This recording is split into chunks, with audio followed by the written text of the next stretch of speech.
자, 오늘은 신약성경 히브리서 10장 37절부터 39절까지 말씀 보겠습니다. 신약성경 364쪽입니다. 자, 제가 공부합니다. 잠깐 후면 오시리가 오시리니 지체하지 아니하시리라. 오직 나의 의인은 믿음으로 말미암아 살리라. 또한 뒤로 물러가면 내 마음이 저를 기뻐하지 아니하리라 하셨느니라. 우리는 뒤로 물러가 심륜에 빠질 자가 아니요 오직 영혼을 구원함에 이르는 믿음을 가진 자니라. 아멘. 오늘은 히브리서 10장 지금 말씀을 본 37, 39절, 37절, 39절 말씀을 통해서 우리가 말씀을 함께 나눠볼 건데요. 지난주 그 전주 이렇게 말씀에 쭉 이어서 오늘 이 말씀도 같이 이어지는 말씀입니다.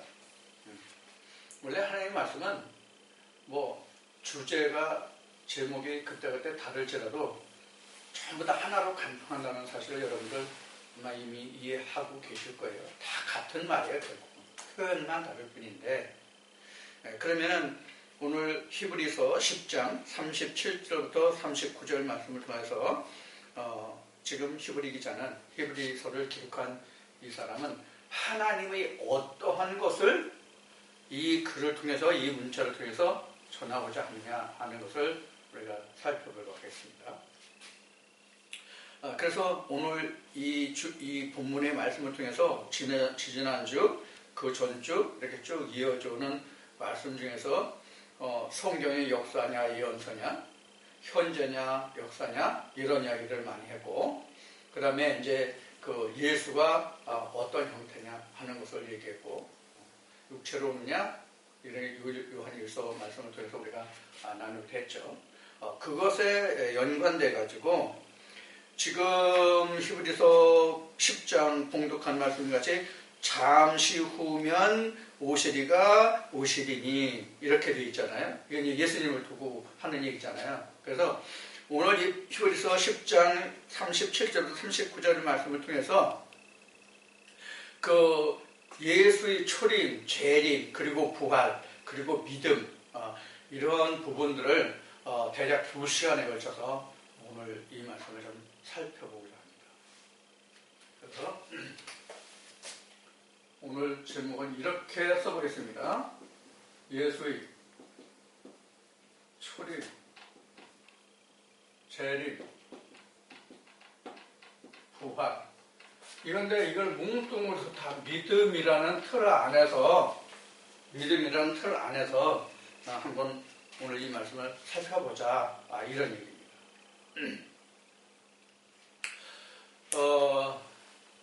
우리가 지금 그 세상에 살면서도 뭐 여러 번 얘기를 했지만 세상에 사는 사람들은 믿음이라는 말을 그럼 쓰지 않는 오로지 종교에서만 사용하는 단어냐 하면 그게 아니다 말이에요.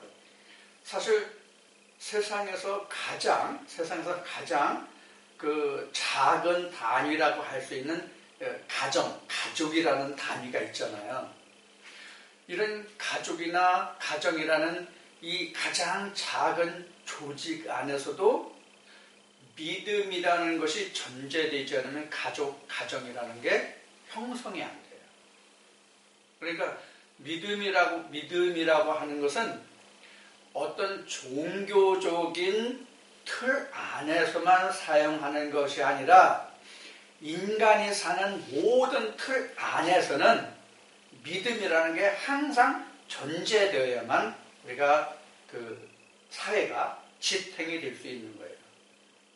이 믿음이라는 게 존재가 되지 않으면 존재가 아니라 전제가 되지 않으면 그 구성 완전히 깨어져서 사회라는 것이 형성될 수가 없어요. 이것이 우리가 인간 사회에서 가지는 고유한 특성이거든요. 인간 사회에서. 그래서 이만큼 믿음이라는 것은 사실 법을 초월하는 그런 초능력의 것이 믿음이다 이렇게 말할 수도 있을지 몰라요. 사실은 법도 세상 사는 사람의 본능을 쫓아서 만들어진 것이 법이거든요. 그래서 사람의 본능을 초월하는 법은 사실 없다고 보는 거예요. 자, 이와 같이 우리 인간 사회에는 믿음이라는 게 굉장히 중요해요. 그런데 사실 이 믿음이라는 것은 성경에서 유래됐다고 볼 수 있어요. 성경에서. 마치 세상에 우리 부가가치세가 우리는 지금 적용이 되고 있죠. 일본보다 한 10몇 년인가 우리가 먼저 부가세 제도가 생겼어요. 이 부가세가 힌트가 어디냐면 성경의 11조라고 그래요. 자, 이런 것과 같이 성경을 모토로 해서 세상의 법이 모두가 만들어졌다 이렇게 보면 된다. 그런 의미로 말씀드립니다. 그러니까 하나님의 이것도 절대 권능 속에 속하는 한 부분이 되겠죠. 자, 그래서 지금 이러한 것을 기초로 해서 기록된 것이 바로 성경인데 성경의 핵심 인물이 다음 주에 다시 증거되겠지만은 다음 주나 다음 주, 그 다음 주나 증거되겠지만은 성경의 핵심 인물은 사실 모세와 예수예요. 우리가 적게 인간적인 의미에서 성경에 써진 기본적인 것을 말한다면 성경은 모세와 예수의 글이에요. 따지고 보면. 근데 현재 지금 중요하게 따지는 것이 예수는 지금 이미 흘러간 역사 속에 위치해 있고 예수는 앞으로도 지금도 앞으로도 우리에게 늘 남아있는 그런 존재로 인식되고 있는 것이 현재 신학의 견제라고 말할 수 있을 거예요. 근데 모세가 없는 예수가 없고 예수 없는 모세가 있을 수가 없어요. 자, 그것은 이제 지금 말씀드린 것 같이 다음 주나 그 다음 주에 이 말씀을 나누게 될 거고요. 오늘은 지금 여기 보드에 쓴 것 같이 예수의 출애굽과 재림 그리고 부활 이 전체를 우리가 믿음이라는 틀 안에서 좀 살펴보고자 한다고 미리 말씀을 드렸어요. 자, 그러면 우리가 예수의 출임이나 재림을 바라보는 신학계의 근거라고 할까? 바탕이라고 할까? 그들이 가지고 있는 신학의 이론이라 할까? 이런 것들을 우리가 먼저 이해해야 할 필요가 있어요. 자, 성경에서 기록한 예수의 출임은 우리가 잘 아는 바와 같이 2000년 과거 유대 땅에 왔던 예수, 요셉과 마리아의 아들로 태어난 예수를 우리는 출임으로 보고 있어요. 예수의 출임을. 이건 신학적이든 성경적이든 역사적이든 이건 누구든지 다 똑같이 인정하는 사실이에요. 그런데 이것을 성경으로 들어가서 보면 상당한 차이를 가지고 있다는 것을 우리가 인식해야 돼요. 그래서 현재 신학계에서는 예수의 출임은 방금 말씀드린 바와 같이 2000년 전 유대 땅이죠. 이스라엘에 왔었던 사람. 재림은 퀘스천 마크예요. 자, 부활은 역시 2000년 전 예수의 일로 지금 전해지고 있단 말이에요. 그렇죠? 지금 문제로 남은 그런 재림만 남았죠. 자, 전에도 이제 이런 말씀을 드린 적이 있어요. 예수는 우리가 성경에 기록한 것과 표면적으로 드러난 것은 지금 이렇게 됐잖아요. 이렇게 됐는데 전에 말씀드렸다는 것이 뭐냐면 예수가 그럼 실제로 어떤 형태로 와서 어떤 형태로 갔냐를 한번 따져보자는 거예요. 예수가 한 사람이라는 그 존재를 놓고 예수라는 한 존재를 놓고 보자는 거예요. 저는 이런 말을 드렸을 거예요. 예수는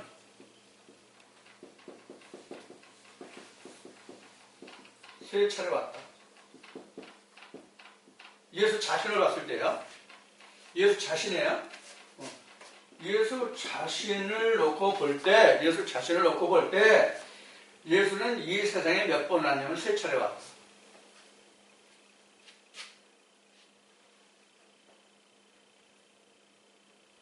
무슨 뜻인지 얼른 이해가 돼요? 첫째, 육체로 왔고요. 두 번째, 부활체로 왔고요. 그럼 하나는 뭘까요? 성령이죠. 성령으로 왔죠.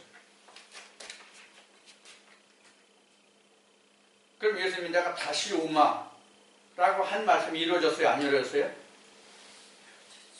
우리가 여기서 하나 관찰해 볼 것이 있어요. 뭐가 우리가 관찰할 부분이냐면 요한복음에서 요한복음 14장에서 또 17장이 뭐라고 제가 말씀드렸죠? 예수님이 고별 강하라고 말씀을 드렸죠. 그 고별 강에서 내가 아버지께로 가는데 내가 다시 오는데 뭐로 온다고 했어요? 성령으로. 아버지가 내 이름으로 했을 성령으로 온다고 말씀하신 거거든요. 이게 내가 다시 온다는 뜻이에요. 근데 이 성경에 예수님이 성령으로 이 세상에 오셨는데 이것을 우리가 성경의 사도행전의 기록으로 보면 뭐예요? 오순절이죠. 오순절로 인해서 예수님이 제자들과 고별강화에서 만찬후에 고별강화에서 예수님이 말씀하신 말씀이 성취됐단 말이에요. 근데 여기서 생각해 봐야 한다는 것이 뭐냐면 성령이 이 세상에 오고 나서 그 성령을 거둬갔다는 기록이 있느냐는 거예요. 없어요. 성령이 왔다 다시 간다는 기록도 없고 하나님이 거둬갔다는 뜻도 없어요. 말씀도 없어요. 그러면 무슨 얘기예요? 예수님은 지금도 성령으로 이 세상에 계시다예요. 마치 공기와 같이 전파와 같이. 공기가 우리 대기 중에 많이 있잖아요. 사실 공기라고 하는 것은 거기에 순 공기만 있는 건 아니잖아요. 그렇죠? 여러 가지 사람 몸에 유익한 것만 있는 게 아니라 정말로 악이 되는 독소도 공기 중에는 많이 들어있다고요. 그럼 그거를 우리가 호흡이라는 것을 통해서 공기를 흡입하면 우리가 산소만 흡입하는 게 아니잖아요. 모든 독성 물질도 다 우리가 호흡기를 통해서 들어갔잖아요. 이 호흡기로 들어가서 걸러주는 게 뭐예요? 걸러주는 역할을 하는 게 뭐예요? 폐죠. 그래서 우리가 공기가 그만큼 질이 안 좋다 하면은 제일 먼저 나타나는 게 뭐냐면 기관지예요. 그 기관지라는 게 호흡기관의 가장 대표적인 게 폐죠. 그래서 가래가 나오는 거예요. 가래가 나온다는 얘기는 뭐예요? 불순물과 싸워서 불순물을 밖으로 보냈다예요. 그래서 감기 걸리거나 일반 감기나 독감이나 몸살이나 이런 거 났을 때 의사들이 가서 처방할 때 반드시 해주는 얘기가 뭐예요? 물을 많이 마셔라. 자, 이와 같이 우리가 보이지 않는 공기를 흡입하는 것을 통해서 우리 생명이 유지되잖아요. 육체의 생명이. 그럼 이 흡입하는 공기를 통해서 우리 육체의 생명이 유지되는데, 생명이 유지되는 건 이런 공기를 통해서 호흡해서 이 폐 활동을 해서 공기를 흡입해서 우리가 목숨을 유지하는, 생명을 유지하는 그것만 가지고 우리 목숨을 지탱할 수가 없죠. 또 뭐가 있어요? 음식의 섭취가 있죠. 그래서 음식을 섭취해서 가장 먼저 역할하는 게 어디예요? 물론 입이지만은 소화기관 중에서 가장 첫 번째가 입이기는 하지만 그래서 침 속에 들어있는 디아스타제인가요? 그거를 통해서 섞어서 위로 넘기면 위에서 이것을 먼저 위액이 나와서 담즙과 위액이 분해해서 그 섭취한 음식물을 먼저 분해를 하죠. 죽같이 분해한단 말이에요. 이 과정에서도 독성물을 제거하고 빼내는 것이 뭐냐면 배설 작용이라는 거예요. 우리가 호흡에서 들이마시는 것만 있는 게 아니라 내쉬는 게 배설이잖아요. 음식물도 우리가 입으로 섭취하는 것만 아니라 배설하잖아요. 대변과 소변으로. 이런 것을 통해서 생명의 호흡이 이루어지거든요. 자, 이런 일련의 일들이 우리가 영적인 면으로 보면 하나님이 공기와 같이 성령으로 우리에게 예수를 보내주고 계시단 말이에요. 그러면 우리가 공기 중에서 유익한 산소를 흡입하고 탄소나 기타 유익하지 못한 독성을 밖으로 내뿜고 가라나 이런 것을 우리가 정화작용을 해서 우리가 목숨이 생명이 지탱되는 것과 같이 우리도 이 세상에 있는 수많은 언어, 진리라고 하는 것들, 성경이라고 하는 것들, 말씀이라고 하는 것들을 다 내가 흡수한다고 할 때, 호흡한다고 할 때 그 중에서 내가 무엇을 삼키고 무엇을 뱉을까 하는 거예요. 정화작용이죠. 그래서 성령이 있음으로써 내가 첫 번째 호흡할 수 있는 창세기 2장에서 말하는 생기가 들어서 호흡할 수 있는 자가 되는 거예요.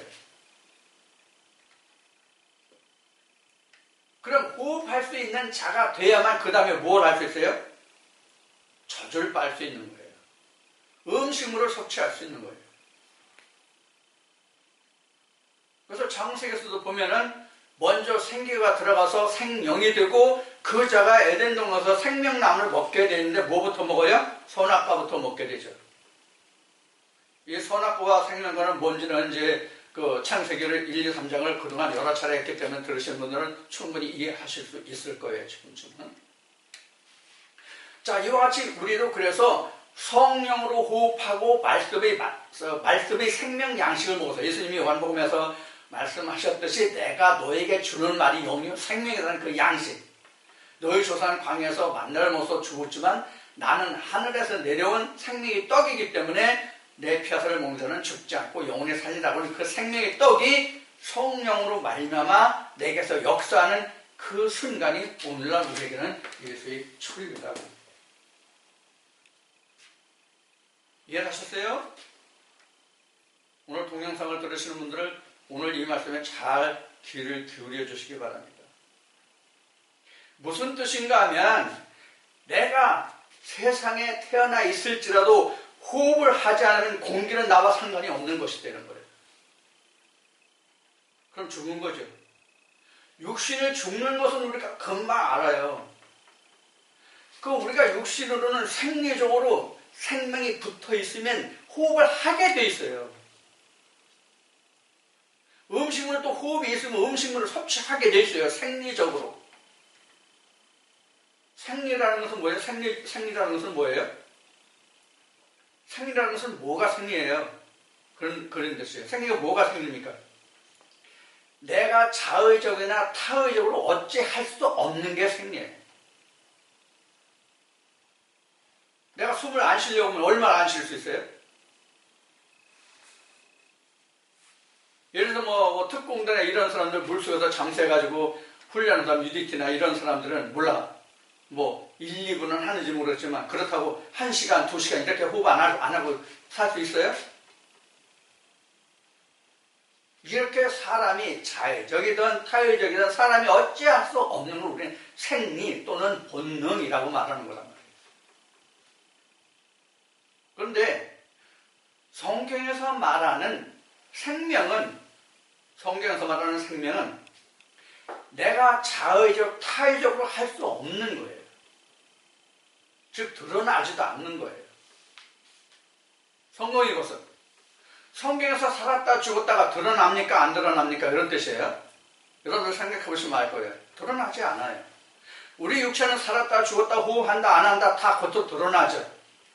그런데 성경은 드러나지가 않아요. 성경은 드러나질 않아요. 여타 모든 신앙이 다 마찬가지예요. 무속신앙이나 우리 옛날에 뭐 성황당이나 뭐 어디 가서 돌더미 쌓아놓고 아니면 뭐 정화수 떠놓고 하는 그런 신앙도 그 마음 속에서는 역사하지만 있지만 겉에는 드러나지 않는단 말이에요.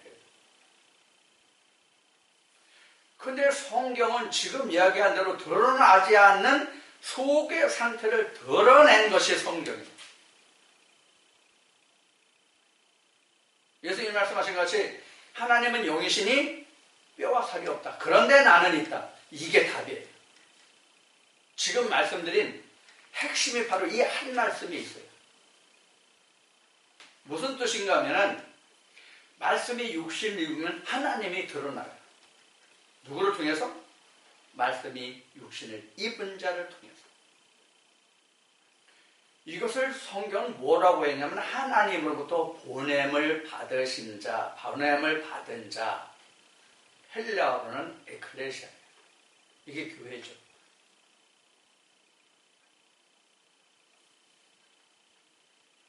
그 보냄을 받은 자의 모두가 예수예요.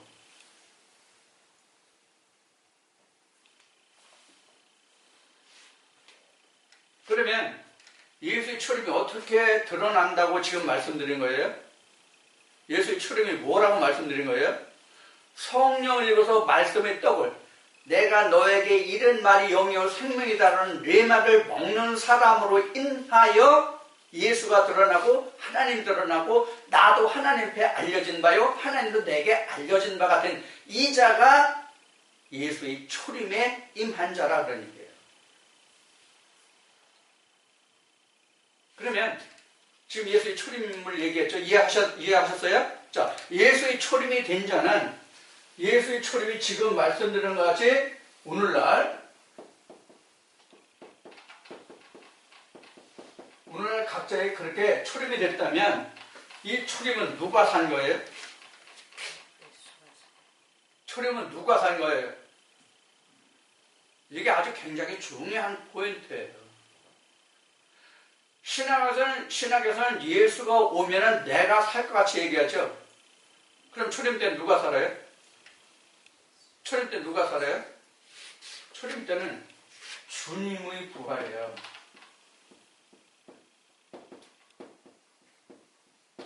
초림은 주님의 부활이에요. 성령의 말씀을 읽고 내게 오심이 각자의 초림이에요.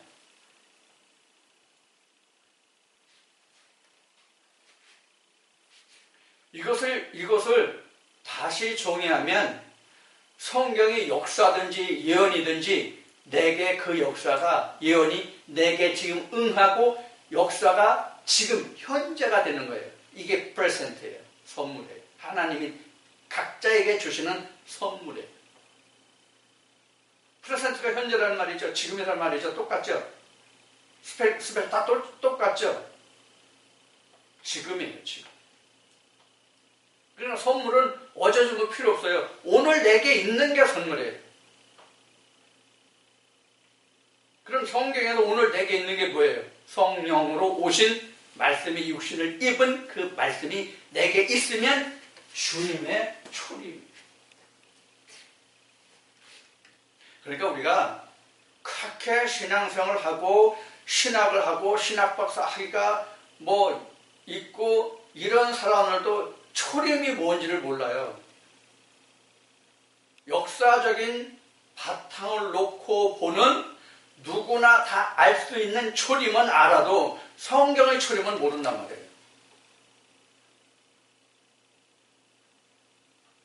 그러니까 2000년 전에 유대 땅에 오셨던 예수는 그 예수, 요셉과 마리아의 소생으로 난 그 예수에게 온 초림이지 나의 초림은 아니란 말이에요. 그때 온 예수를 초림으로 보니까 지금 다시 오면 그 예수를 재림으로 보고 있는 거란 말이에요. 이제 뒤에 이어지겠지만 오늘날 자기에게 초림이 없는 자는 재림이 없다. 지금 현재 초림이 자기에게 없으면 재림이 없다.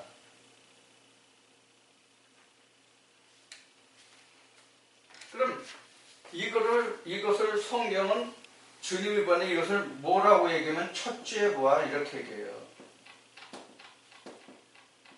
어디 있어요? 계시록 20장 5절인가 6절인가 보면 나와요. 이것을 첫째 부활이라고 합니다. 그러니까 첫째 부활은 이거예요. 마치 창세기 2장에서 사람에게 하나님이 코에 생기를 불어넣죠. 그 생기가 몸이에요. 하나님의 말씀이 내게 오는 그 순간이 초림이에요. 이게 호흡이 들어간 거예요. 이게 초림이에요. 그럼 누가 살아요? 주님이 산 거란 말이에요. 하나님이 내 안에 살아오신 증거란 말이에요. 그게. 이게 오늘날은 뭐예요? 성령이란 말이에요. 이게.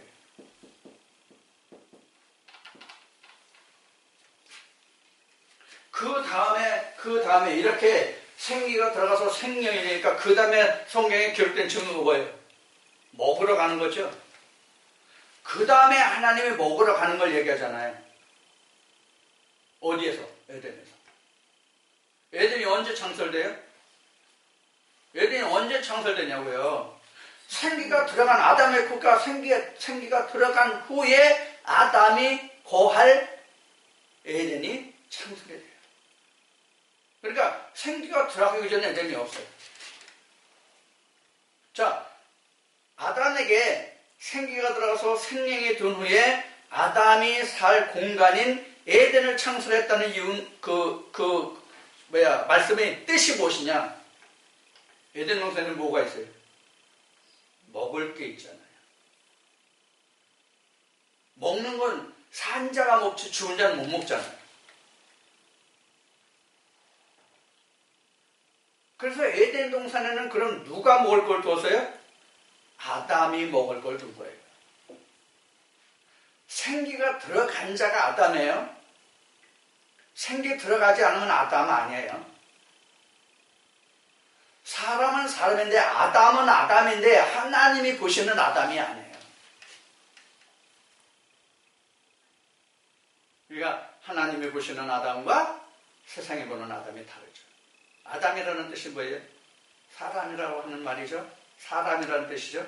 그러니까 하나님이 보시는 아담, 사람과 사람이 사람을 보는 사람이 다르다 그 얘기예요.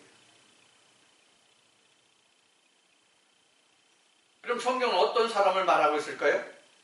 하나님이 보시는 사람이에요. 자, 그래서 창세기 1장에서 하나님은 사람을 분명히 남자와 여자를 짓죠. 창세기 1장 27절 나와요. 남자와 여자를 짓는데 자칼과 네케바 이렇게 나와요. 창세기 2장에서 그 아담을 불러다가 아담이니까 자칼인지 네케바인지 몰라요. 그렇죠? 그냥 아담이라고만 했으니까 아담 속에 자칼과 네케바가 있으니까요. 자, 이렇게 자칼인지 네케바인지 알지 못하는 아담이라는 통틀어서 사람이라는 그 중에 한 사람에게 불러서 코에 생기로서 사람을 만들고 그 다음에 에덴이 건설되고 에덴에 그들이 먹을 양식을 주는데 그게 뭐예요? 선악과와 생명나무죠.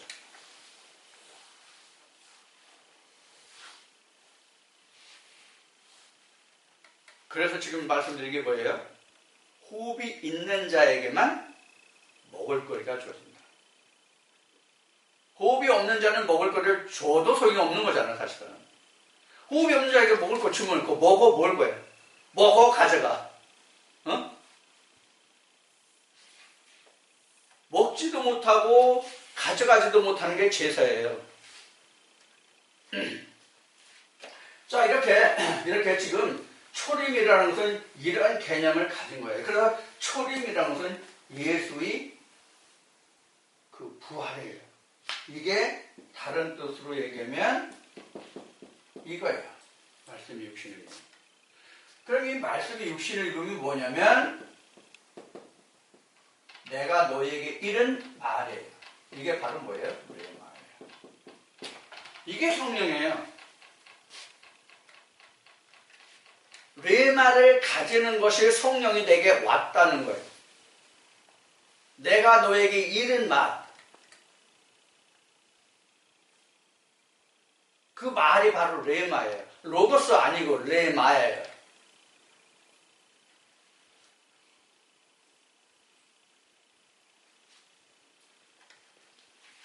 이 레마가 바로 뭐냐면 시예요. 예수예요. 이 시가 예수라고요. 이 시가. 말라기 2장에 보면 하나님이 씨를 두셨는데 오로지 한 씨만 두셨다고 되어 있어요. 오로지 한 씨만 두셨다. 그게 누구예요? 예수라고.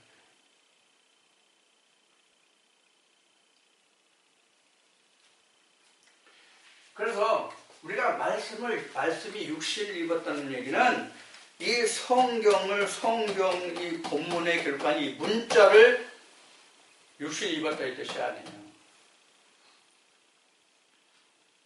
모세는 이 본문의 말씀을 돌판에 새겼다면 예수는 이거를 우리에게 신비에 새긴 것이라고 말씀하는 거예요.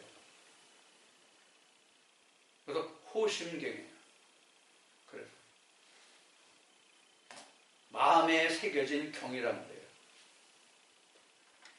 표면적인 이런 글자로 나머지는 것이 아니라 내 마음에 심겨진 하나님의 도.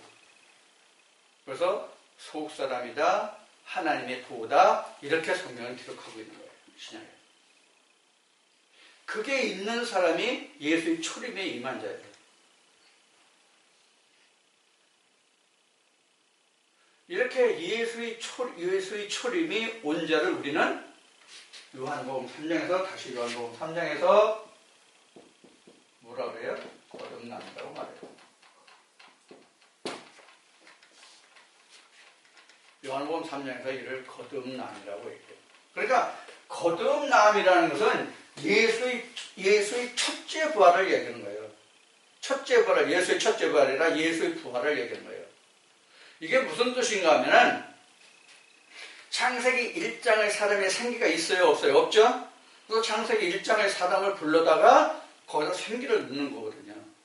이때부터 하나님이 있는 거잖아요. 이때부터 하나님의 신이 생기가 들어간 그 사람 속에 운행하는 거잖아요. 그래서 생명이 되었다라고 얘기하는 거예요, 성경이. 그 생명이 있는 자가 첫째 부활에 참여한 자예요. 그러면 이렇게 이것을 거듭났다, 또는 말씀이 육신을 입었다, 또는 내가 너에게 이른 말이 영영 생명이다, 이렇게 예수님이 말씀하신 이것이 바로 뭐냐면 오늘날 우리에게 있어서의 뭐예요? 초림이다. 예수의 초림이다. 그러면 이러한 예수의 초림을 통해서 일어나는 사건이 뭡니까? 이런 초림이라는 일을 통해서 일어나는 일이 뭐예요? 그럼 하나님이 이러한 초림의 사건에서 우리에게 하나님이 행하시는 일이 뭡니까? 창세기 2장 7절이에요. 요 다음에 하나님의 일이 창세기 2장 7절이에요.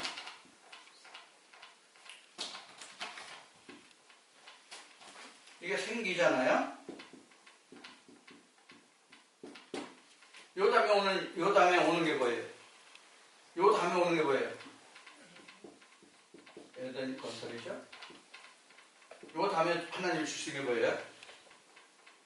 선악과와 생명나무죠.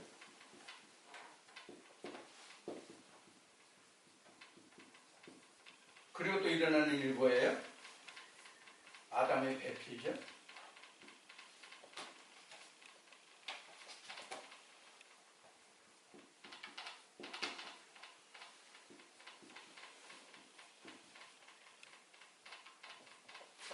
이런 사건들이 일어나죠. 생기를 인해서, 하나님의 생기를 인해서 이러한 일들이 일어나죠.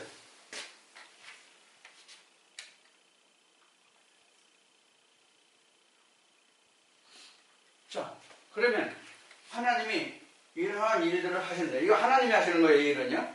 에덴 걸서 선악과 생명나무 아담의 배별은 다 하나님이 하시는 거예요.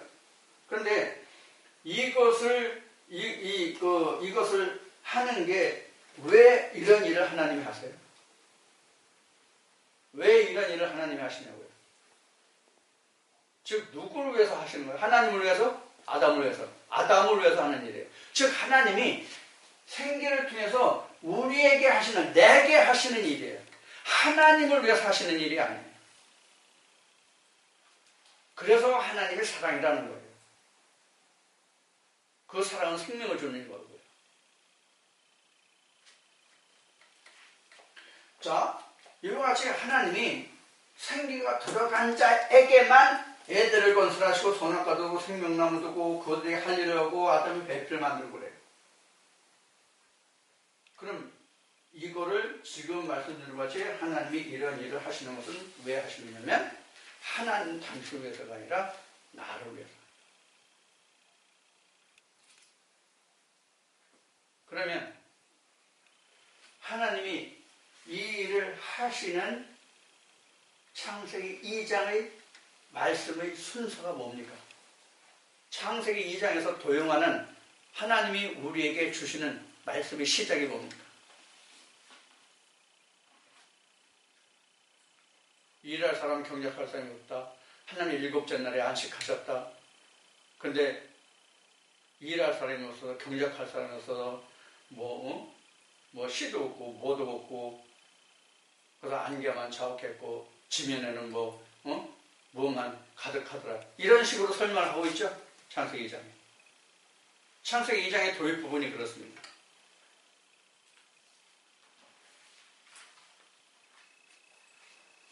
그러면 창세기 2장에서 그렇게 하나님이 말씀하시는 그거는 무엇을 말하고 계신 걸까요?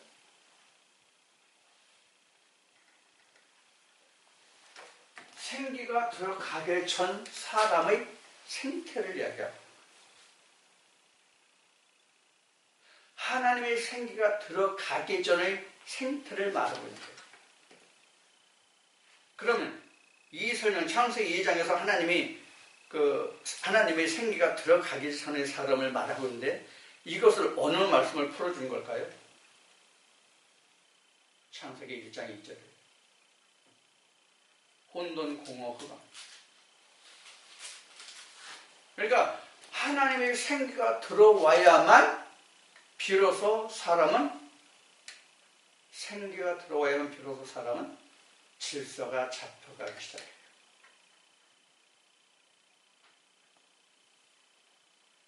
예, 혼돈, 공허, 흑암이라는 것은 어떤 얘기냐면 무질서를 말하는 거예요. 근데 그 상대적으로 코스모스는 어떤 뜻이에요? 질서가 잡히는 게 코스모스잖아요. 질서 안 잡히는 코스모스 아니에요. 혼돈, 공허, 흑암이에요. 혼돈, 공허, 흑암, 즉 질서를 잡아가는 역사가 뭐냐면 생기예요. 하나님의 성령의 말씀이란 말이에요. 그래서 영이여 생명이다 이렇게 된 거예요. 그럼 어떤 질서를 잡아가요?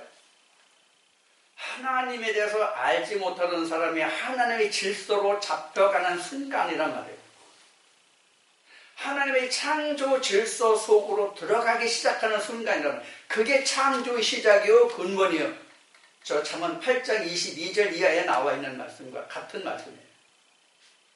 그래서 이런 과정을 통해서 하나님이 에덴 동산을 건설하시는데 이 에덴 동산을 건설하시는 게 하나님이 하시는 게 아니라 뭐가 할까요?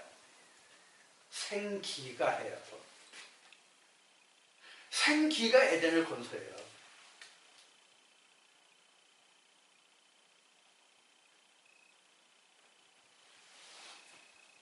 여러분들 유튜브에 보면 그 생명의 신비 엄청 나와요.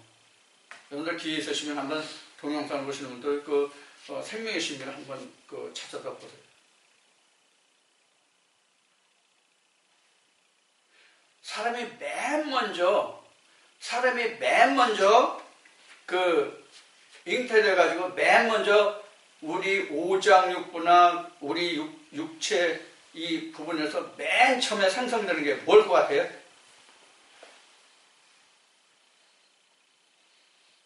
수정되면 가장 먼저 우리 몸이 맨 먼저 생겨나는 게 뭘 것 같아요?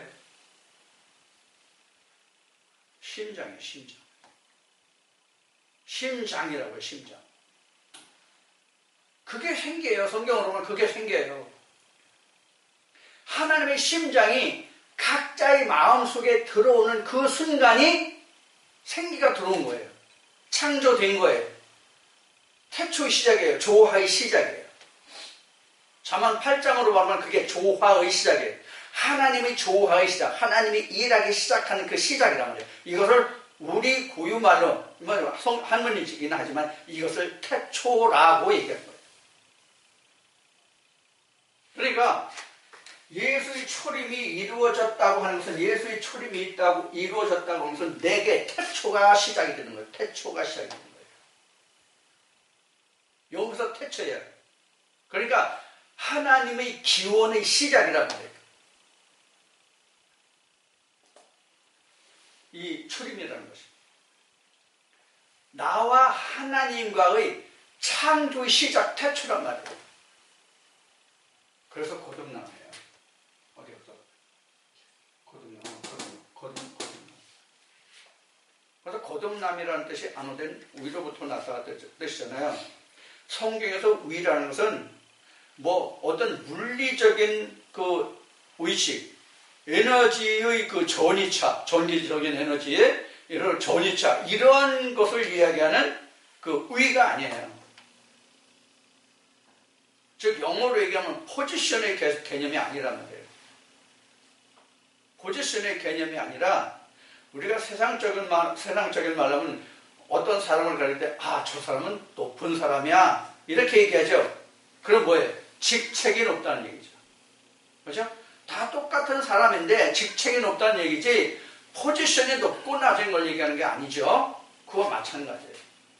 그래서 성경에서 위다, 하나님이다, 하늘이다 하는 게 다 하나님이 하늘이라는 뜻이 바로 그런 뜻이에요. 그래서 해분이 하나님이야, 우리가 얘기하는 푸른 창공을 얘기하는 하는 게 아니라 하나님의 뜻이 해분이에요. 그래서 하늘이 하나님이잖아요. 샤마임 하나님이잖아요. 그 뜻이. 자, 이와 같이 이제 초림이 되면 어떠한 일이 일어나는가까지 말씀을 드렸어요.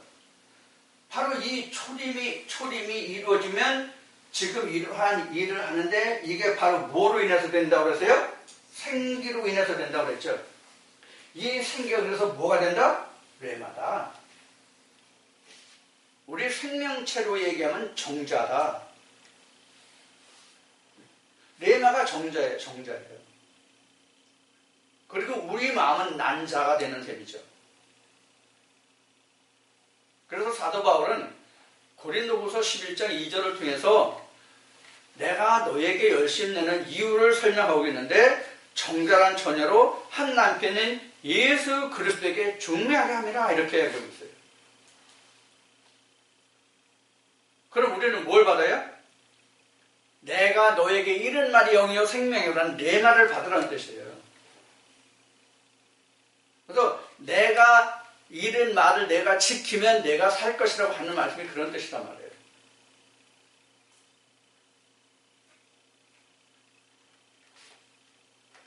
여기서 이제 조금 말씀을 쭉 풀어나가면 이렇게 탄생부터 창조부터 심판, 부활까지 다 얘기해야 이 말씀이 사실 끝이 나요.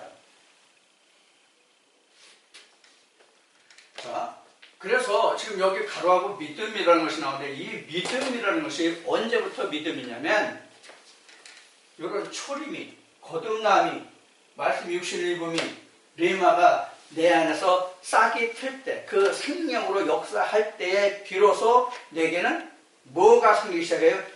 믿음이 생겨요. 어떤 믿음이 생길까요?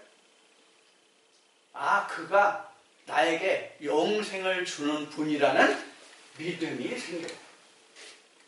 그러니까 믿음이라는 것은 행위가 아니라 내 마음속에서 하나님의 말씀이 어떻게 역사되느냐를 말하는 것이 믿음이에요. 이 동영상을 시청하시는 분들이 저 사람이 하는 말이 이렇구나 저렇구나, 그래 저 사람 말이 맞아, 내가 그러니까 저 사람 말을 들어야지, 이게 믿음이 아니에요.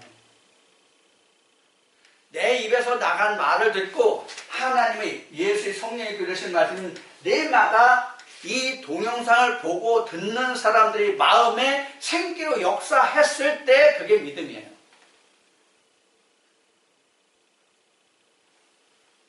그렇지 않으면 아까 앞에 얘기했듯이 그냥 내가 공기 중에서 모든 것을 다 걸러서 흡입하는 것이 아니라 모든 것을 다 흡입하고 나쁜 것을 뱉을 텐다 그랬죠? 이건 어떻게 돼요? 우리 생리적인 거는 내가 하는 것이 아니라 생리적으로 그냥 되죠. 근데 하나님의 말씀에서는 취할 것 취하고 버릴 것 버리는 취사 선택하는 것이 각자에게 달려 있어요.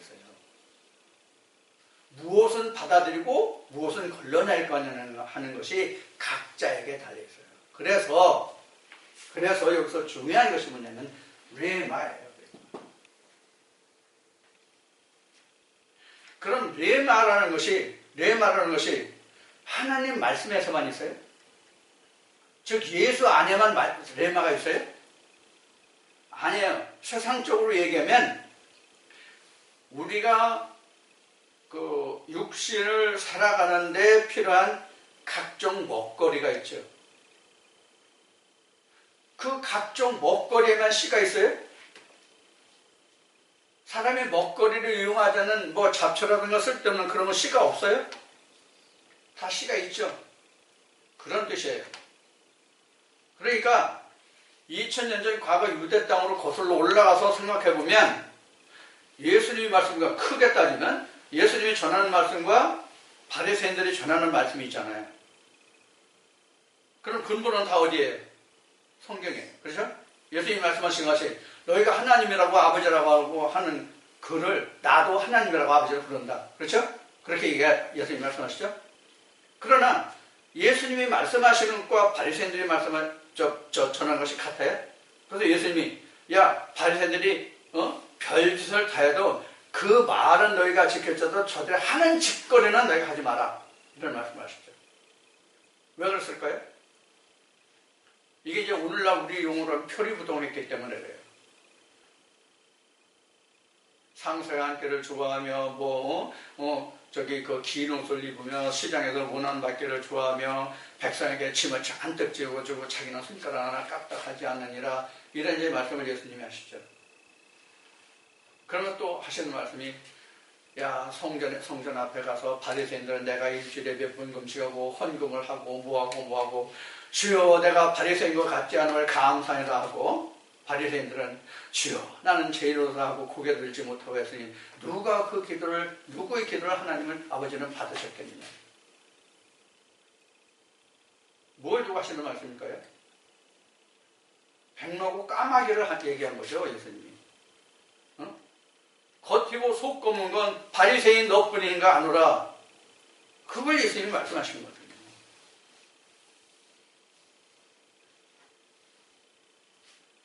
자, 이와 같이 우리가 하나님 안에서 생명이 있다고 하는 것은 예수의 초림이 있어야 이런 일이 일어나요. 그 시작이 뭐라고요? 생기라고 했어요. 그럼 이 생기는 우리 인생으로 말하면 뭐냐면 난자와 정자의 만남이에요. 포유동물로 말하면 난자와 정자의 만남이에요. 근데 여기서 중요한 것은 난자는 이동을 합니까 안 합니까? 몸 밖으로. 난자는 몸 안에만 있어요. 정자는 몸 안에 있다가 밖으로 나가야만 생명을 낼 수 있어요. 이것을 성경은 뭐라고 하냐면 복음이라고 하는 거예요. 이걸 복음이라고 하는 거예요. 하나님의 생명의 씨가 전파되잖아요. 이게 복음이에요. 그러니까 이게 사람, 인간, 포유동물로 얘기하면 뭐냐면 번식 힘이에요. 그러니까 예수님이 하나님의 말씀을 전파했다고 하는 것은 하나님 나라의 번식 행위예요. 어디까지? 온 인류와 사마리아 땅 끝까지. 그렇게 하라고 예수님이 부탁하셨잖아요.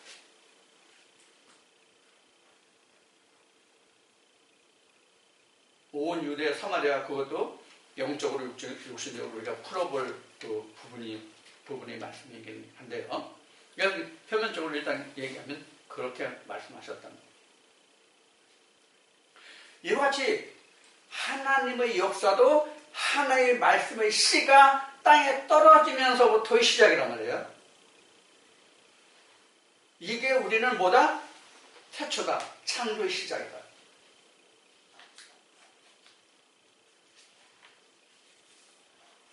그럼 창세기가 현재 우리에게 일어날 일이에요? 흔히 하는 말로 쌍팔년도에 있었던 일이에요. 현재 우리에게 일어날 일이죠. 되어질 일이죠. 역사적이지만 현재고 현재지만 장차될 일들이에요. 장차될 일이라는 무슨 뜻이냐면 말씀이 육신을 입은 자에게 있어서만 하나님의 역사가 완료될 때까지 하나님이 나와 함께 일하시게 되잖아요. 그 사람에게 있어서만 하나님의 말씀이 예언이에요. 예언이라는 건 뭐예요? 앞으로 될 일이죠. 그게 예언이죠. 앞으로 될 일을 미리 말해놓은 것이 예언이라는 말이란 말이에요. 예를 들어서 이렇게 설명해봅시다. 내가 국민학교 때 그 사회생활책에 이런 단원이 있었어요. 아버지가 죽을 때 두 아들들에게 유언을 했어요. 어떻게? 아들들아, 내가 이만저만해서 금괴를 많이 모았는데 내가 사과밭에 묻어두었어. 그거 어디 묻었다고 내가 안 가르쳐 줄 테니까 너희들이 그걸 찾아서 형제들 의족해 나눴어라. 이런 유언호가 아버지가 세상을 떴어요. 아들이 죽어라 하고 아들들 형제가 죽어라 하고 사과밭을 땅을 팠어요. 여기 묻었나 저기 묻었나 이 아버지가 좀 어디 묻었는지 좀 직설적으로 가르쳐주지 왜 그냥 어딘지는 안 가르쳐주고 그냥 사과밭에 묻어놨다 이렇게 해가지고 남 힘들게 안 하고 매년 팠어요. 그럼 찾았어요? 못 찾았어? 못 찾았죠? 근데 나타난 결과가 뭐예요? 사과가 엄청 잘 됐어. 특상품이 됐어. 이사야 5장에 겪은 말씀같이 이스라엘 백성들은 극상품이 포도나무를 하나님이 심어줬는데 신포도 열매를 맺었죠. 근데 이 형제의 집에는 사과나무마다 사과가 진짜 수박만하게 열렸어. 그것도 가지가 찢어질 정도로.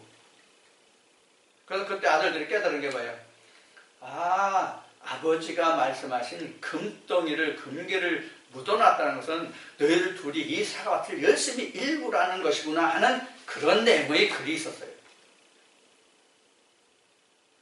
자, 하나님이 이같이 우리에게 에덴 동산을 창설해 주셨어요.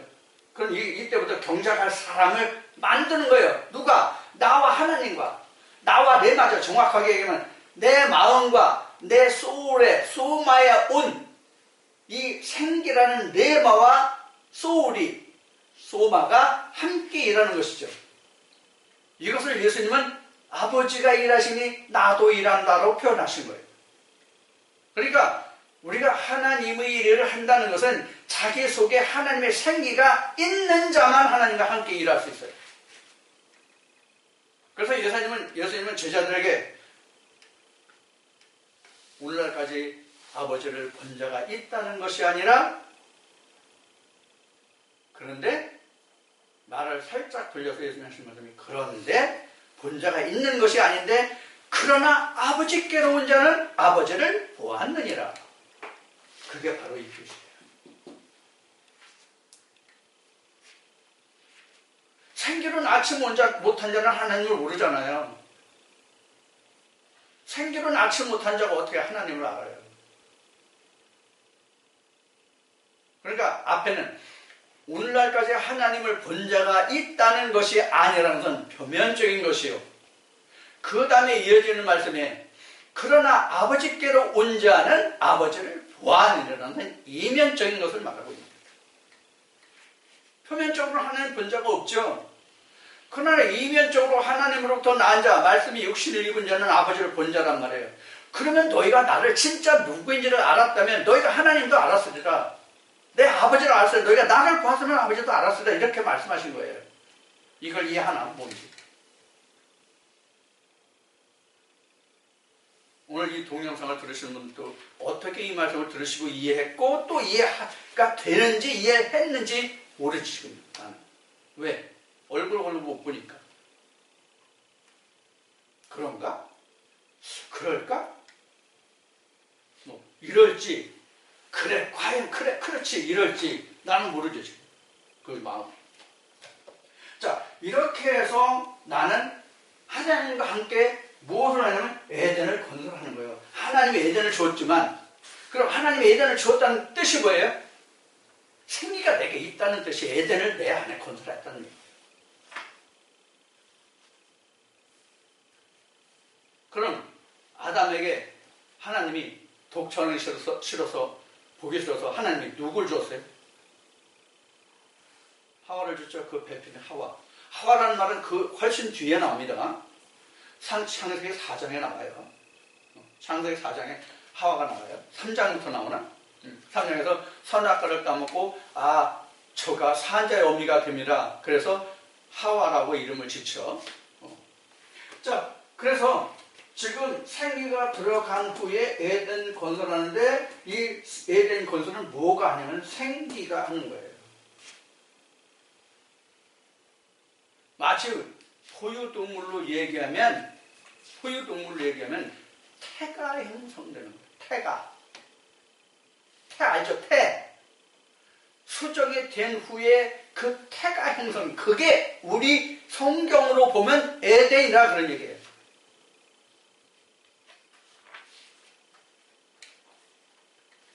그럼 에덴은 누가 있어요? 에덴 건설에 누가 있어요? 이렇게 있죠? 이게 바로 뭐냐면 이시는 정자에 해당하는 거고요. 이시아는 난자에 해당하는 거예요.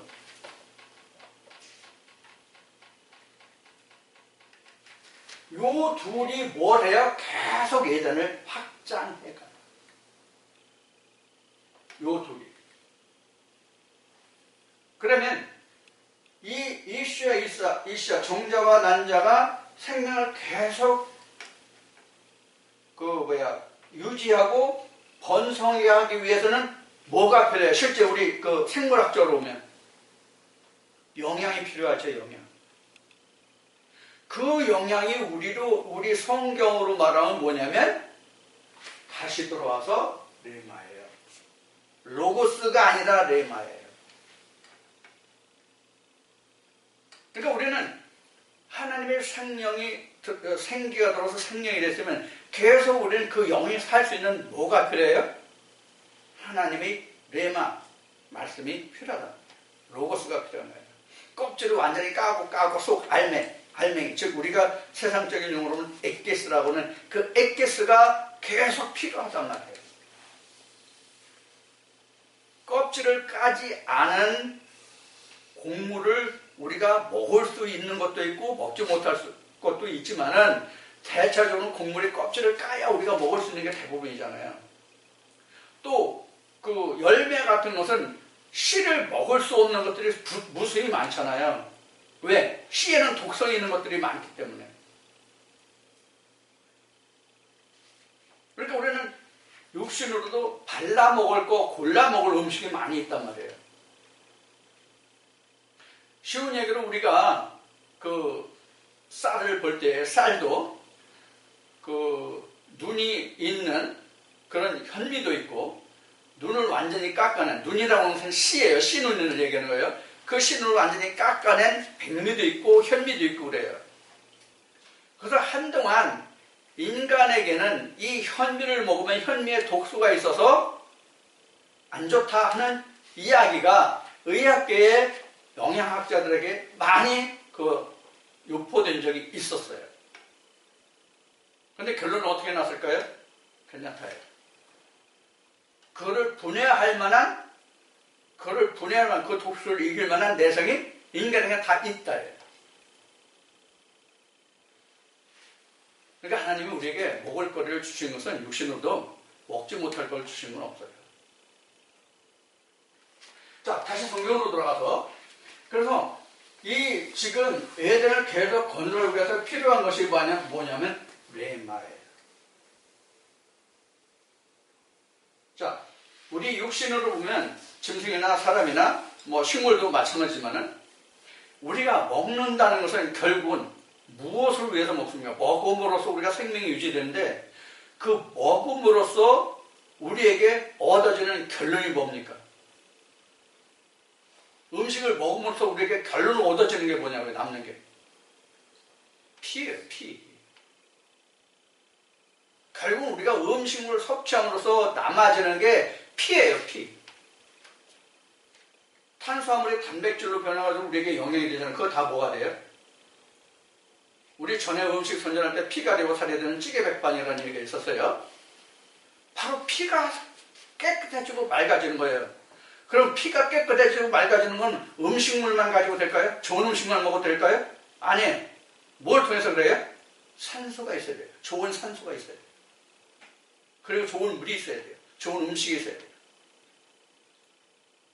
그래야 좋은 피가 나와서 우리에게 뭐 요새 활성산소다 뭐 이런 얘기를 많이 하는데 바로 그런 결과가 좋은 결과 나와서 우리 건강, 육신의 건강을 유지할 수 있는 것 같이 하나님의 말씀도 똑같아요.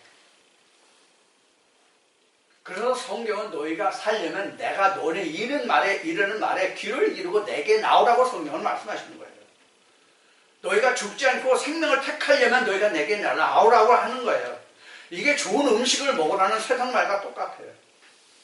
의사들이 이런 영양제 늙은이들은 보충하고 이런 음식을 과다 섭취하지 말고 이런 음식을 먹어라. 그래야 대장암도, 위암도, 췌장암도, 식도암도, 유방암도 이런 것으로 여러분들이 자유롭고 여러분들이 건강한 삶을 살 수 있다. 이렇게 이야기하는 것과 똑같은 이야기예요.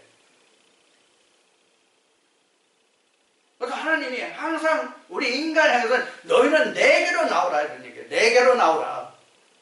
이사를 통해서 하나님이 이스라엘 백성에게 말씀하실 때도 너희가 돌아오려거든 바알에게 가지 말고 내게 돌아와라. 내게 돌아라. 내게. 지금 바알이라고 말하면 오늘 신학교에서 뭐가 바알이에요? 어떤 부류들을 바알이라고 합니까? 현재 신학교나 목회 현장에서는 이단들. 기존 신학계에서 정죄한 이단들을 향해서 그들이 바알이고 마귀고 사단이고 그런 형식으로 얘기하죠. 기존 신학계에서 특히 가장 무서워하는 교회 집단이 어디예요? 이 신천지인지 구천지인지죠?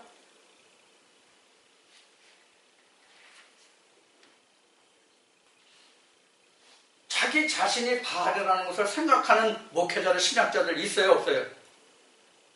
난 아직까지 단 한 명도 만나지 못했어. 이렇게 말하는 사람은 들어서 난 죄인이다. 그럼 나는 그 말에 대해서 이렇게 대답할 거야. 성경적으로 내가 말했도다. 난 그렇게 말하고 싶어. 내 자신을 내가 말하였도다. 그럼 우리 죄가 씻기는 게 언제부터예요? 지금 제 얘기 나오잖아요. 죄 언제부터 씻겨요? 생기가 들어오는 순간부터 씻겨요. 무슨 죄가 씻겨요? 무슨 죄가 씻길까요? 에덴에서 살지 못하고 에덴 밖으로 나오는 그 죄의 피가 그때부터 씻겨지기 시작하는 거예요. 그 죄가 그 죄의 피가. 죄가 이거예요. 성경에서 말하는 죄는 에덴 밖에 있는 게 죄예요. 하나님과 하나가 되지 못한 게 죄예요.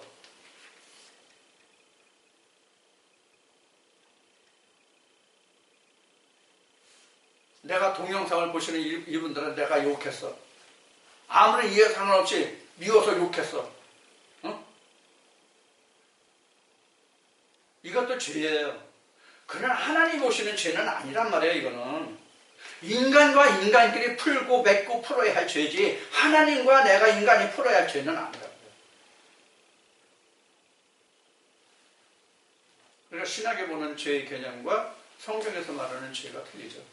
생명도 그렇고 사망도 그렇고 모든 게 그렇지만.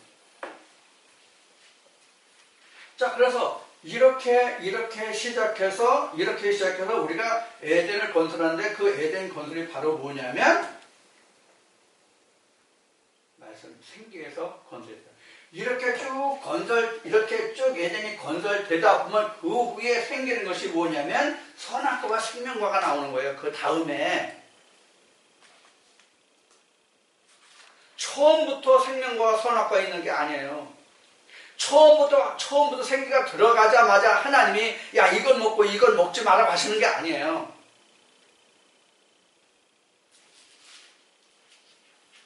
그러니까 이걸 보면 생기의 성장, 생기의 자람에 따라서 이게 나오는 거예요.